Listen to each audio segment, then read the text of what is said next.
guys. We are the cast of The Haunting. I am Isabel Abdulaziz. I am the main person in charge, but also Anna Wilson. And then we have Blair Brewer, who plays Cindy McAllister. Today we are going to give y'all a little behind the scenes on how we felt representing certain social groups. And let's get started. I think it's time you learned the truth about what really happened to Cindy McAllister. It all started freshman year.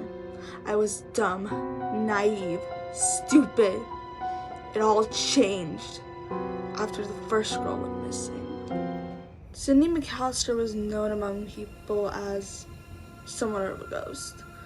They didn't know. Okay, so with this scene, I feel like I really had to tap into like the mindset of like a girl, like a loner and like an outcast, because what Sydney represents is like a girl that's like out of place and like doesn't necessarily fit in or belong. So I really had to like go into that mindset of her loneliness and her like mental state per se to like fully encapsulate what Isabel was trying to get across with Sydney. And I feel like with Blair, she just does such a good job at emphasizing that, because she just gets so serious into the role and she actually has an idea of what she's doing. And within the scene, I feel like her being isolated alone at a table really truly shows that she is supposed to be like somewhat of an outcast, someone alone, someone you wouldn't talk to usually. So I feel like Blair really did bring that element across. Her well, and when she vanished, when she went missing, it was like she was a ghost. Nobody knew where she went, and nobody. I will say, I will add a little detail here. When the music of intensity starts, I feel like it really shows how slowly throughout the film you see her anger getting more higher and higher as she's tired of waiting.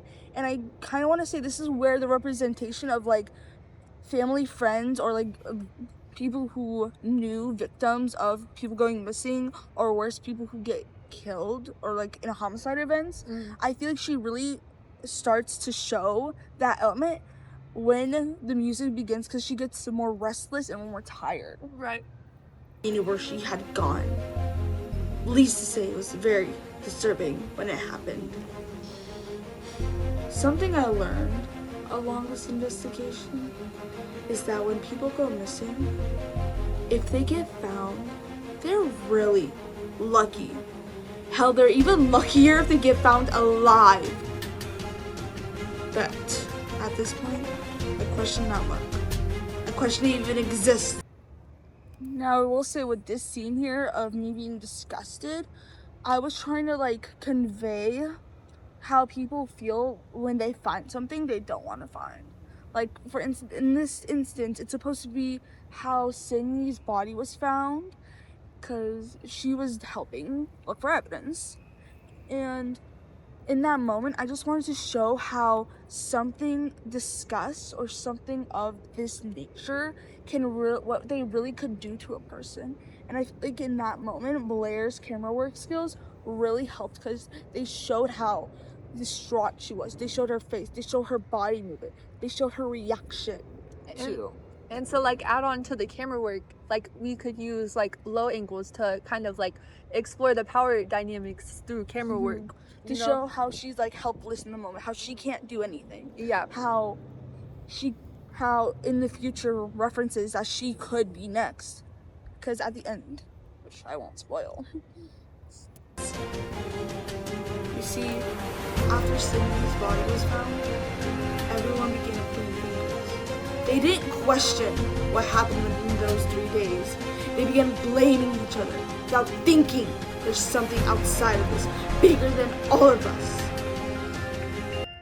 I feel like now, in this moment, the music really gets more intense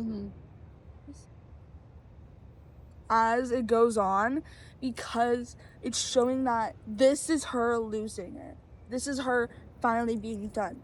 Her voice is getting more gruff. Her voice is getting more stern.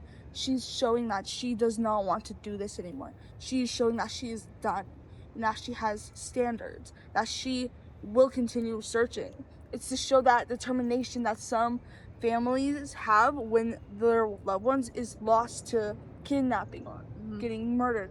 Some people, they can't let go. They just keep holding on. They don't want it to be true. So I feel like in that moment, as I got a little restless and angry, it conveyed that spirit and it conveyed how she felt.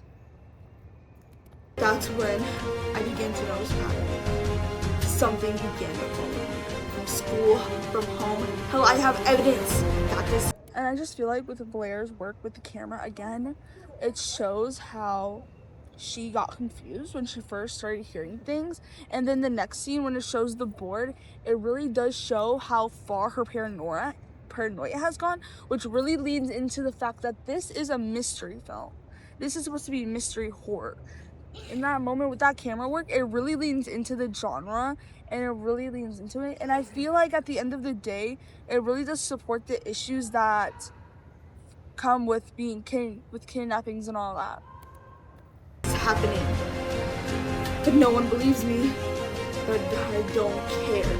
I won't rest until I find out who did this, whether it means I die.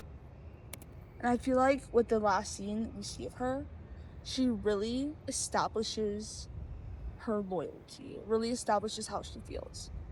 Like, I get chills every time. I or not.